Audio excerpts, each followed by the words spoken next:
अरे हाँ, तो का हाल बा भाई लोग। सारी विरोधी के बजा दिले बाजा हमारे नाम वीआईपी राजा। अरे हमारे भोजपुरी के ट्रेंडिंग स्टार।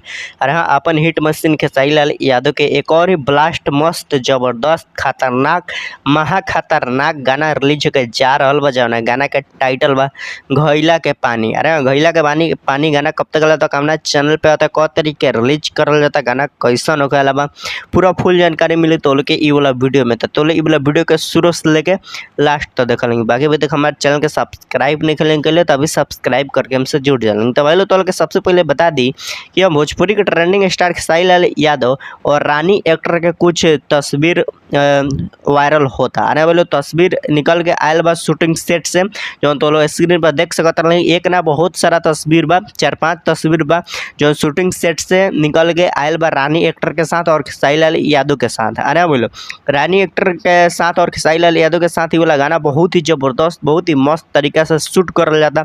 जो गाना तो लोग के VR यूट्यूब चैनल पे रिलीज हुई। अरे बोले VR म्यूजिक यूट्यूब चैनल पर रिलीज हुई, जो रानी एक्टर के ही चैनल है। अरे बोले रानी एक्टर के ही चैनल है VR म्यूजिक।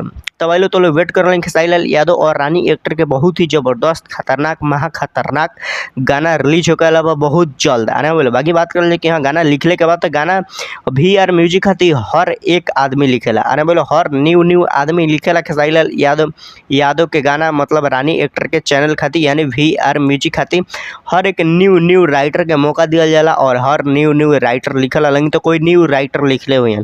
बाकी बात कर लें कि हाँ गाना गईले के बाद तो अभी तो पोस्टर नहीं किया तो कैसे तो लोग बता सकें, लेकिन जब पोस्टर आई तो लोग पूरा विस्तार से सब कुछ समझा दें। तो लोग वेट कर लेंगे VR म्यूजिक के यूट्यूब चैनल से बहुत ही खतरनाक मस्त बवाल सॉन्ग आवे वाला बा रानी एक्टर के साथ।